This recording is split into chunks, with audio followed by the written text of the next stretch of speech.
Hi everyone, welcome back. Firstly, sorry for the delay with this video. It's just that summer is here in Central Portugal and things have got really busy on the farm. Here's what we've been up to over the last few weeks.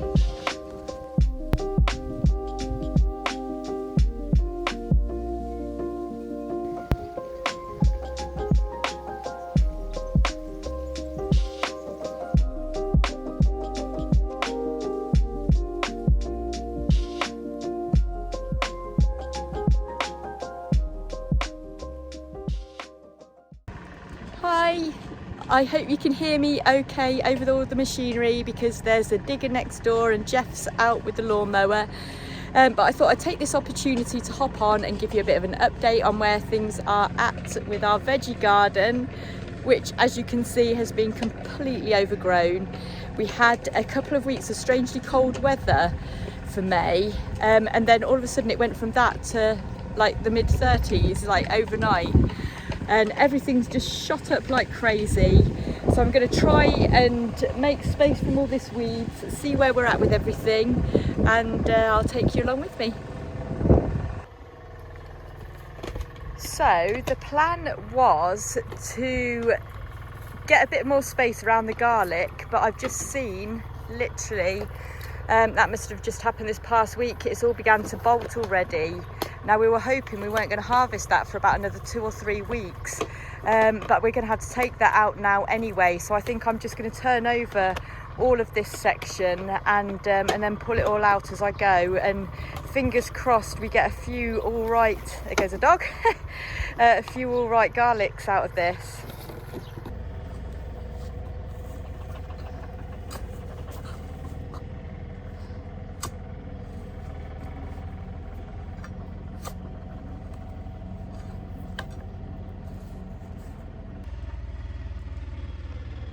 So we've got some all right ones, but then, oh dear, not so good.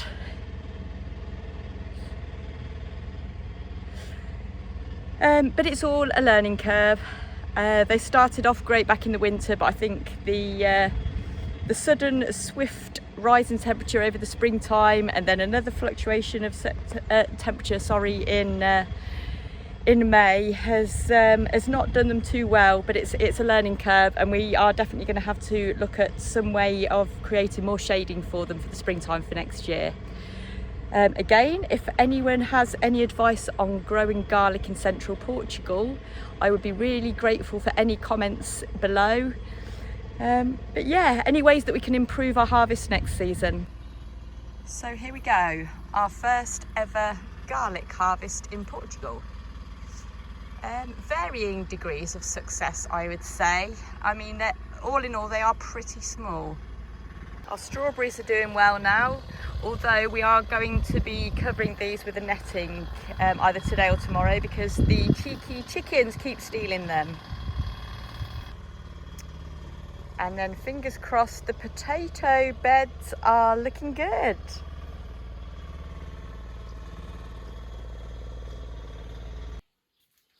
Okay, so here's our garlic. I'm going to have a go at plaiting and braiding them and see how I get on. But these stems, some of them are actually a bit tough. So if that doesn't work, we'll just string them up a little bit like how I've done the onions here.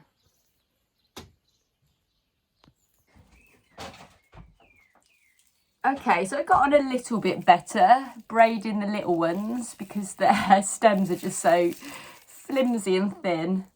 I mean, bless, look at the little teeny weeny garlics. So yeah, we'll get them hung up and hopefully they'll store well in our cabin, which is very well ventilated and airy, and give us a good few months of garlic. So at the top end of our Quinta, by our top building, we have this beautiful big linden tree, and at the moment it is in full blossom, which smells absolutely exquisite. It has this delicious honey-like smell, and you can harvest this blossom to make tea with, which is actually very popular out here, Tilia tea. So I'm going to be harvesting a load of this morning. I'm going to dry some out, and I'm also going to have a go at creating some cordial with it. So around this time of year when we were living in the UK, we used to love going out harvesting elderflower and making cordial with that. But unfortunately, you don't get many elder trees out here in central Portugal. And a lot of the ones that we have spotted are on people's private property. So we're hoping that maybe a Tilia cordial might be a nice alternative for us.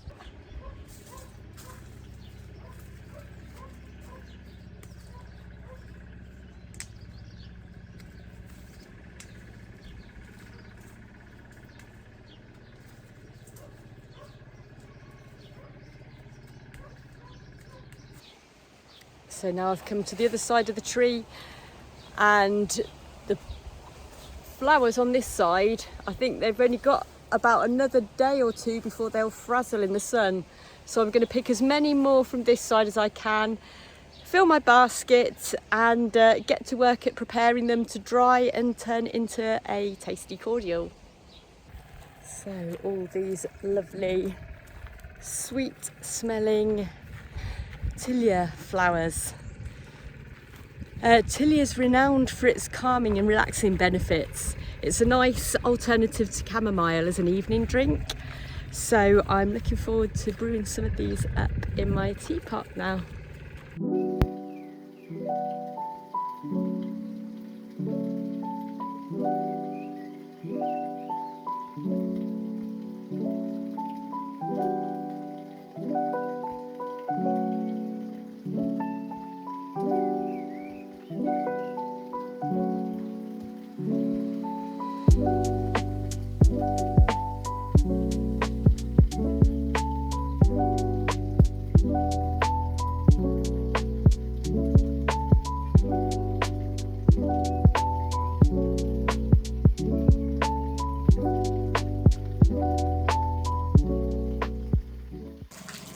This is one of our favourite features of the land.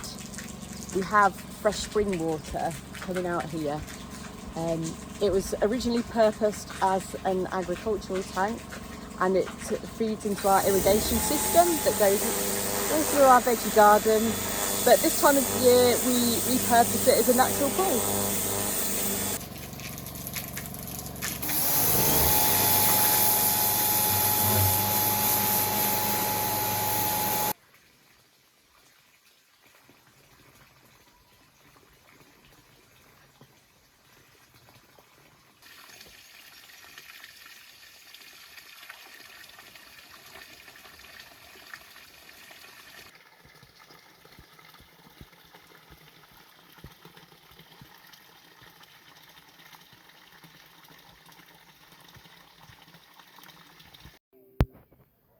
So over the last few weeks, I've been collecting and breaking up pallets so I can make some furniture for the bell tent.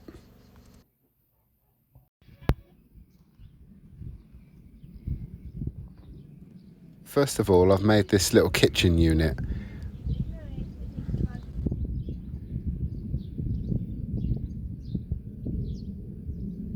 So as well as the kitchen unit, I was able to make a bed, a couple of bedside tables, and also the headboard, which just needs a final sand and a coat of clear varnish.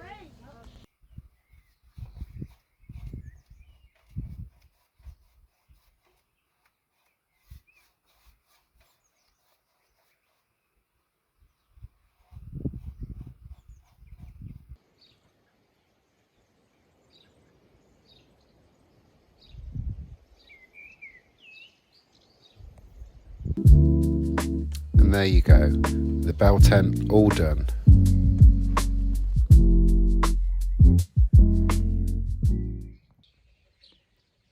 So I'm just preparing the flowers to make the cordial. So what I need is about 80, I'm going to make double the amount, so we've got plenty of it. I need about 80 heads of the flowers like this. I'm snipping off the stems though, so that they have a bit more of a florally taste and a bit less bitter. And I have some of our sliced lemons, some citric acid, and at the moment the kettle's boiling. I've got 2 litres of water to put over this, and then I've got to leave it for 2 days, add the sugar, and then it should be ready to go.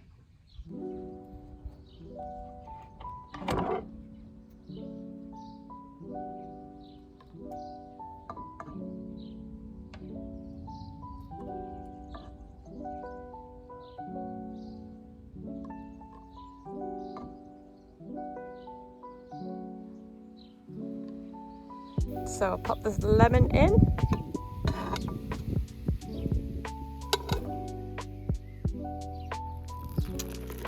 And now for the boiling water.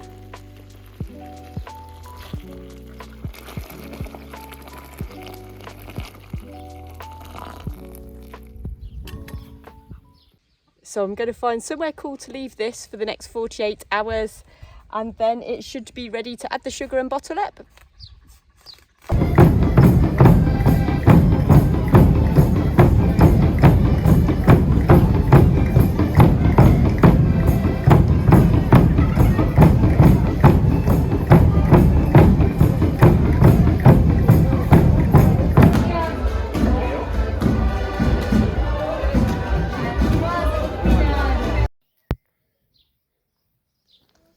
Another main job I needed to get on with is to sort out our driveway access. As you can see, there's lots of loose stone, mud and dirt, and it's pretty tricky getting in and out. So what I need to do is scrape off all of this loose stuff, ready to get some mesh and some concrete down, ready for the winter.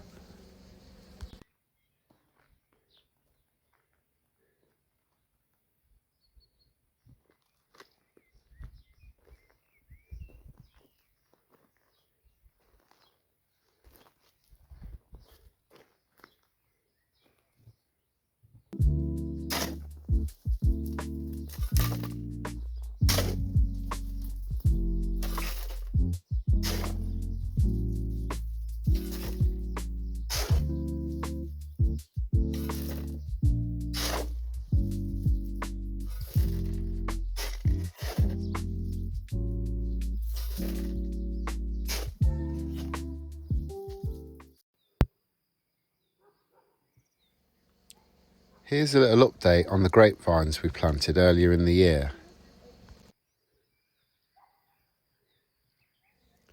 They've been getting irrigated all summer, but as you can see, the weeds have kind of taken over. So now it's time to find the vines and see if there's any signs of life.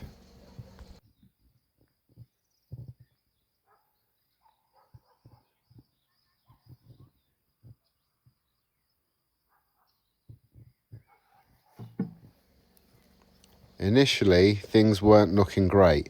I couldn't see many of the vines with any signs of life, of leaves growing or new shoots or buds.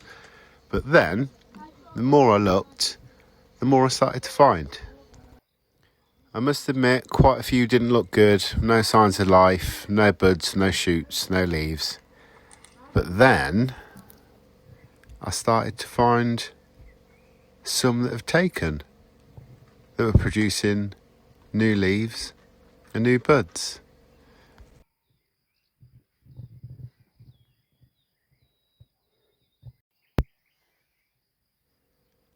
Obviously we'll do the same this year with our vine cuttings, and the ones that haven't done well we'll remove and we'll put new ones in.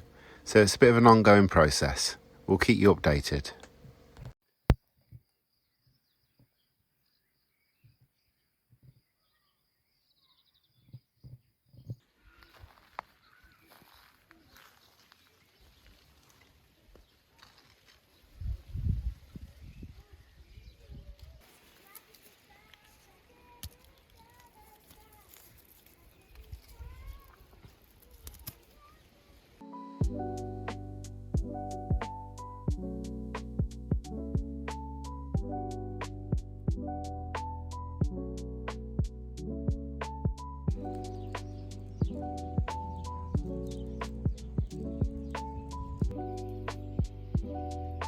Something new we tried out was this hügelkultur bed.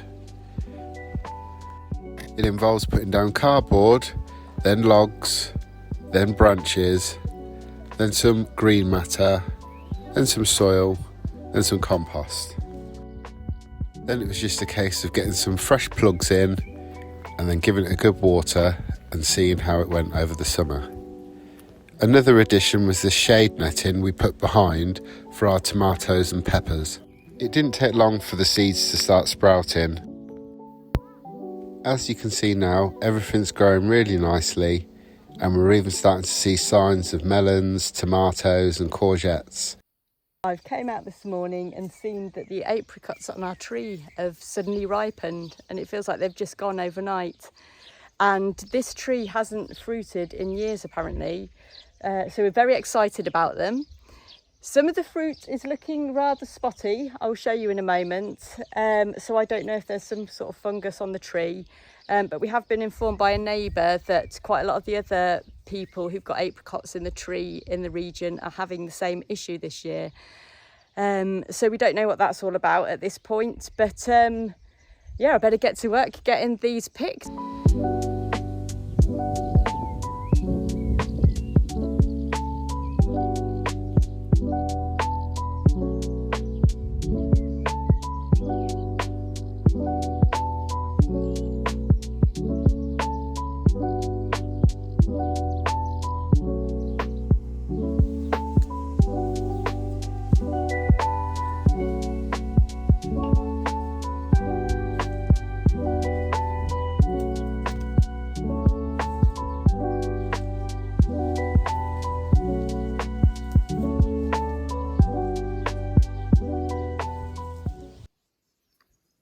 Well, some of them aren't bad. A lot of them are quite spotty though, so I'm going to go and investigate what that's all about. But our first apricot harvest on the farm. So a little bit of research has led me to discover that it appears to be what's called spot hole disease, which is a very common fungal disease amongst apricot trees, and it's obviously affecting a lot of the ones in the region right now.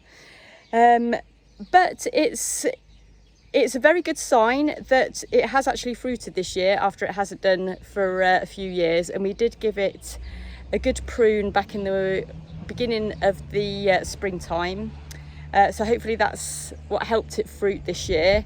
And a simple copper treatment looks like it's going to be the way forward, so we'll have to wait till the autumn to do that. Again, looking into ways how we can best do this organically as possible, and it seems that there's a certain copper treatment that is certified organic. So yes, at the end of the summer we'll be looking at that, and also making sure that any affected branches are cut off, and just taking care of the tree for the coming year, and see how it does over the next year.